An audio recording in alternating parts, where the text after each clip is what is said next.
आपण ढाळ्याची संख्या मोजून चालू करू.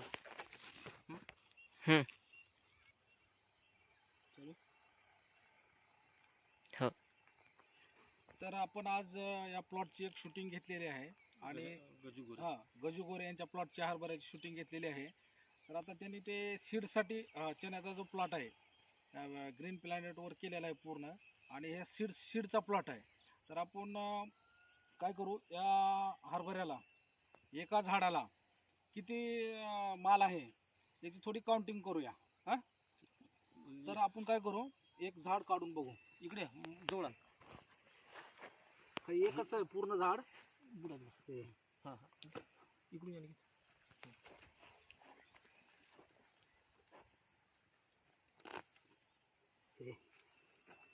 पांढऱ्या मुळे राहिले खाली एक.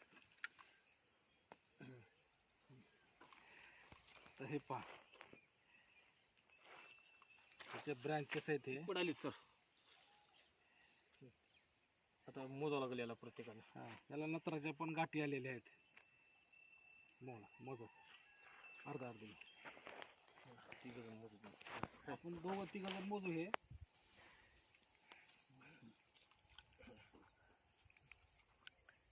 जोरात मोजा. एक जास्त मोजा, नंतर आपण बेरीज करून पडाला.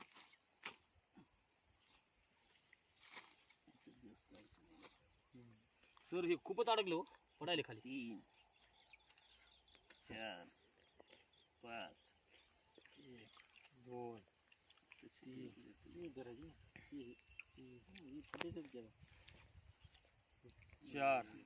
5 6 8 ब्रँच आहे. ब्रँचला सुद्धा हे झाले. 10 7 11 12 13 14 15 16 17 12 13 14 15 16 18 17 18 19 19 20 21 22 23 24 25 26 27 28 29 30 31 32 33. माझे 33 आहे सर. 28 28 आणि 25 30 33 53 आणि हे 86. 86 याचे फुटवे आहेत सगळे मिळून पागोरे. आणि हे परिपक्व झालेलं आहे. परिपक्व सीडसाठीचं. हे जवळ दाखवा एक. आता हे एकत्र जवळपास हे एका बुडाचे आहेत. साधारण घाटे 86 फुटवे झाली पागोरे. 86 फुटवे आहेत. 5-6 कमीत कमी. एकंदरीत एका ह्याला फांदीला 1 2 3 4 5 6 घाटे आहेत. 85 गुणिले 6 जरी सरासरी पकडलं 500च्या वर व्हायले. तर मिनिमम आपण 500 धरून चालू सरसकट. तर 500 आज घाटे याला परिपक्व झाले एका झाडाला 500 घाटे. एका झाडाला. तर गजू सर, याच्याबद्दल तुम्ही समाधानी आहेत का? ह्याच्याबद्दल अपेक्षेपेक्षा जास्त उत्पादन भेटलंय. याची माहिती कोण दिली तुम्हाला? याची माहिती मला प्रशांत दासे भाऊंनी दिलेली होती. अच्छा. असं चलत मला माहिती नव्हतं. आणि आमच्या इथं एक शिंदे म्हणून आहेत, त्यांनी हळदीसाठी यूज केले होते प्रोडक्ट.